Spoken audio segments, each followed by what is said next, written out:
I think we all know parents who want their child to change. Maybe you are that parent, a mom or dad of an LGBTQ plus child, and you don't know what to do. Thank you for loving your child enough to listen to this episode. You're not alone, and perhaps this is the answer you've been praying for. Would it be okay if I were to tell you that I am afraid someday? So I call you up and you call me down. Would it be okay? Well, hello and welcome to the FreedHearts podcast. So glad you're here. My name is Robert Cottrell, and I'm here as always with Susan Cottrell. Hi. Hi. You said that with such determination in your eyes right there. Susan Cottrell. That's who I am. Again, thanks for joining us. Please do connect with us. You can find out all about what we do and what we have to offer at our website, which is freedhearts.org. And you can also email us hello@freedhearts.org. Whoever you are, wherever you are on this journey, we want you to know you're not alone, and we will walk on it with you. We're honored to do that. Okay, so we have a very tender thing to share with you. We connected recently with a mother who is very concerned that her daughter is gay, and she reached out to you, Susan, for guidance. Yes. And the guidance she wanted was to help her daughter not be gay. And Susan, you did give her guidance, even though we suspect it was not quite the guidance she wanted. Yep. So we wanted to share this with you. You may be up against the wall and you don't know what to do. Perhaps your son or daughter or someone else sent this to you to listen to. And if that's the case, we want to say thank you for listening. Really, thank you. Yes. Thanks for loving your child enough to listen, and as much as possible, set aside everything you think you know and just listen. Your child deserves that. Listen for that still small voice of God leading you. Perhaps, just perhaps, this is the answer you've been praying for. Thanks, Rob. So I'm going to start with the email that I got, and then I'll give you my fairly lengthy answer because there's a lot in this. She wrote, "Dear Susan, thank you for allowing me to join your group. My husband and I are Christian ministers. Our daughter is 15 and has been battling homosexuality for a few years. She came out to us 3 years ago. We went all in with her and removed her from public school, which has been having a dark effect on her personality and was under the influence of many homosexuals who were telling her that she could be gay and be Christian. For 2 years, she was homeschooled, and she did an about-face spiritually and personally. We felt like we had our baby back. She was dating boys and was boy crazy like any normal teen girl. Then just a couple of months ago, we discovered it was all an act. She was involved with the same dark lesbian girl from public school. She admitted to manipulating our emotions to get her way, boldly lying. All this from a leadership position at church, youth praise team. This time, I basically threw in the towel. She questions her own salvation, shows no remorse in her lifestyle, is in gay relationship number 2 since January. She's getting bolder and bolder by shoving it in our faces with social media posts. We don't know what to do and could really use some guidance." If you are in that, there's a lot there. Yeah. If you are in that position as a parent, our heart goes out to you. We know how hard this is. Yes. And confusing. And why won't God just change her? And why won't she just straighten up and do what's required here? We know all the parts to this. Yeah.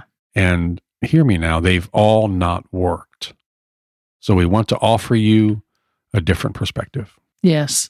So I wrote, again, just listen with your heart here. I wrote, "Dear Mama, I'm happy you reached out to me. I know this is very difficult for you. I can offer some guidance, but I don't think you'll like the guidance I offer. But if you will hear it, it could save your family and your relationship with your daughter. Here it is. Let's just say for 1 minute that this is how she is and she can't change it. Let's just say that's true. She could deny it, as she did to you, but she can't change it underneath. Just for a moment, let's say this is how God made her. I know that's hard for you, but God is pretty huge, and it's just possible that we don't know everything about God. and God's creation and God's intent. If we can't agree to that, then I truly can't help you. So for a moment, let's say, for some reason, she's gay by God's design, and that won't change, period. If that's true, there's no way she can please you. Because you want her to change, she can't. And the more she resists you, the worse it will be for her. So she has to appear to comply. Do you see that? She has to go underground. She really had no choice but to go along with what you offered and pretend to be what you want, because she couldn't really be what you want. Do you see that?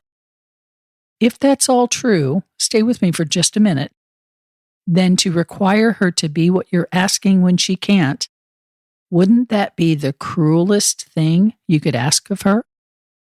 If she knows that your approval and esteem for her rests on her doing this thing she can't do you see how she had to go along? She had to throw in the towel on who she knew herself to be. And everyone around her now tells her God doesn't approve of this thing she can't change, because you removed her from the people who said she could be gay and Christian. So how in the world does she not question her salvation?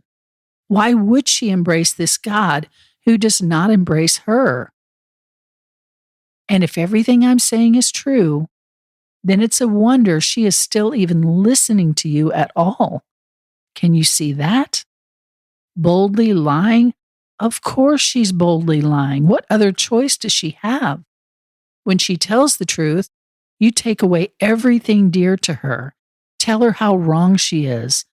Imagine yourself in that situation. How would you want to be treated? Which is the crux of loving one another, as Jesus told us. Oh, I would never be in that situation, you might say boldly. Okay. But you can say that only because you've never been in that situation. But it could have been you. And all of this rests on the idea that this is who she is and she cannot change. That's what I suggested at the beginning. You probably don't believe that that could be true. But if it is true, then what's happened to her is the cruelest thing of all. It's a grave injustice. She's been backed to the edge of a cliff with nowhere to go. It is at this point that some people in these situations leap off the cliff. She has not done that, but instead is boldly shoving it in your faces, as you said. It's the only way to get away from the cliff. And I would say she's just being authentic to herself in the only way she can. Either way, that's a good sign. Her boldness is a good sign because it means she hasn't given up on herself. She can't be what you're asking, and she doesn't want to die trying. So far. So now I have a question for you. You've focused everything you've got on her. Now here's a question for you. And let me just say, I recognize that this has been agonizing for you. You're at your wit's end. After all you did, she has not surrendered to the plan still. And you'd have thought at this point she'd have broken by now. You did everything in your power. But that's just it. This has all been in your power, you and your husband. This has all been your plan. You've been taught a lot and you know a lot, but ultimately you've been trying to enact your plan. I think ultimately you really want God's plan, don't you? So let's just explore that as a possibility. So now, is it possible that what I suggested at the beginning, that she's gay and she can't change it, is it possible that that's true? I know you have not believed it to this point, and your church doesn't believe it, but is it possible that God has something different to say that your church or even your Bible interpretation is telling you? The Bible interpretation part, that's a whole different conversation. That's where learning something new comes in and inviting God to help you see something you haven't seen before. But you've tried everything in your power to make her submit. And I know with all my heart that if she could, she would. If this were something she decided and she could undecide it, she would. Of course she wants to please you and her community and God, whom she's been told disapproves of her. Of course, this is not rebellion. Why would she do that? You know her heart. Oh, it's those kids at school. No, it's not. I know it looks that way, but it's not. If it's even possible that what I'm saying about this is true, it's worth finding out. Because right now you stand to lose her. Because right now you and God are unpleasable according to you. Well, she could just be straight. No, that's what I'm saying she can't do. If she could, she would have already. Many people in her situation, as after years of trying to please parents and God who are unpleasable, walk out the door and don't come back. Well, God will get me through losing her, you might say, if that's what God's asking. Okay, but is God asking that? That's what you want to know before you push her out that door. And if it's possible that this is how God made her to be, then what's happened to her so far has not been God's doing, and it's been unspeakably cruel. So how do you find out what's true about this? You press into God. I know this is terrifying for you. I know that. But you can only press into God on it. Only God has the answers, not your religious leaders, not your women's Bible study leader, not your best friend, but God, because God has something to show you about this. That much is certain. So ask God. And that sounds so obvious, but so many of us parents react based on what we have learned or taught others in our churches, what we believe the Bible says, but we don't really seek God about it. So please, get by yourself and ask God, what do you want me to do about my girl? And you have to be willing to hear whatever God tells you. The parents in our groups who have done this have heard God say, just love your child, embrace them. I never told you to draw a line for them. They're mine. Trust me. Don't assume you already know what the Bible says about this. You know from the Bible that God often says surprising things. God leads us in surprising ways. But we learn in church that God has to fit our understanding for it to really be God. Well, then how will God teach us anything new? If everything from God's mouth must fit our previous understanding, then we're not learning. How could we? How will God correct our course? Jesus corrected the religious leaders' course, and they didn't like it either. The great religious leaders of Jesus' day, the best they had, were wrong about their interpretation of the Bible. Jesus made that clear, and they were sure they understood. They'd studied the Torah night and day for heaven's sake. They'd led their religious community for heaven's sake, and yet Jesus showed them they were dead wrong.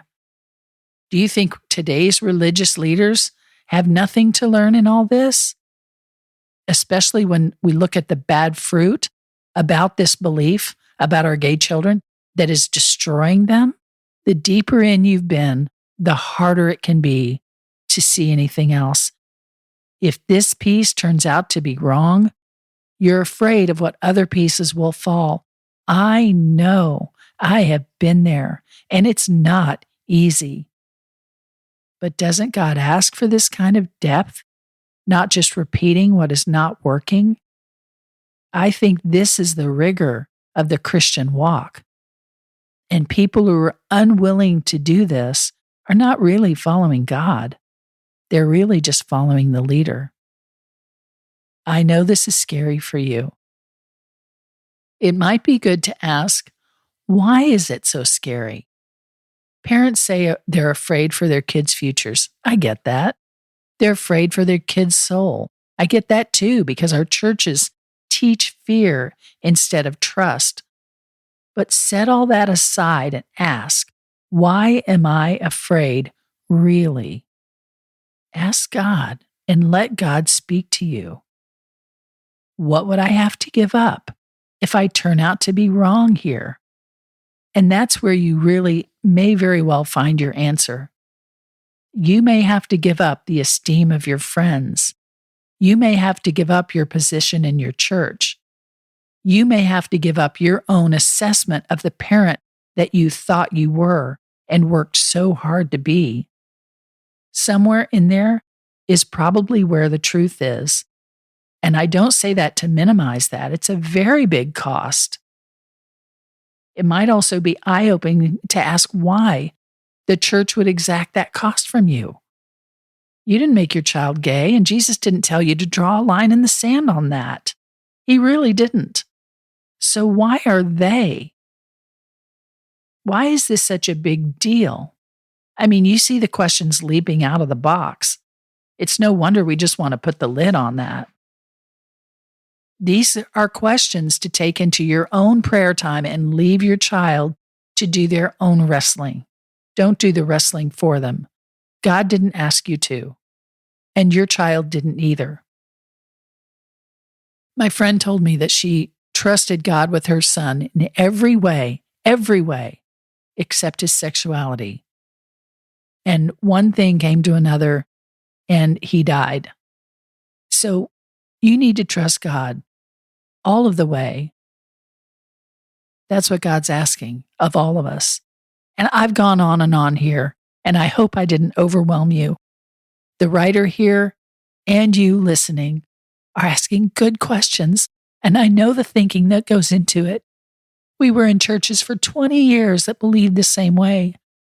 But now I've been down this road with my own children and with thousands of moms and dads with their children.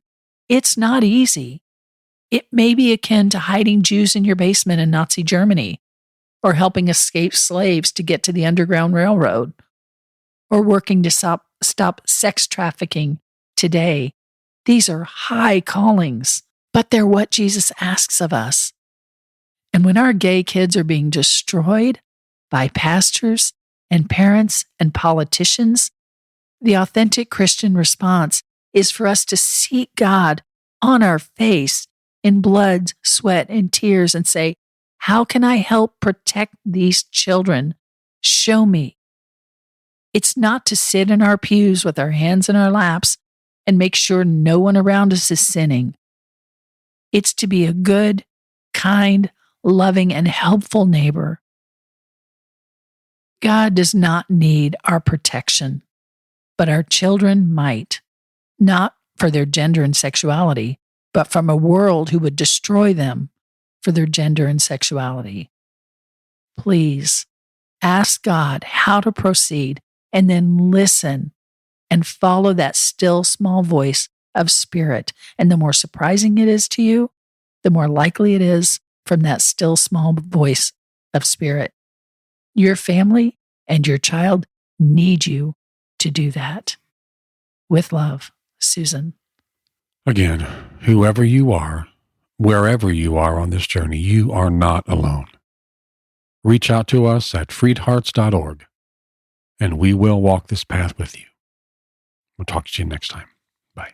Would it be okay if I were to tell you that I am afraid someday, so I call you up and you call me down? Would it be okay? You've been listening to the Freed Hearts Podcast. We have extensive resources and vibrant community for you at www.freedhearts.org. Just come say hello. And if you have questions or issues or comments about the podcast, things you'd like us to talk about, reach out to us at podcast@freedhearts.org. The music is provided by Hannah Cottrell, our daughter, the Grammy-nominated Saint Sinner, and you can find out more about her at heysaintsinner.com. Please share this, subscribe, and follow on your favorite platform, and thanks for listening.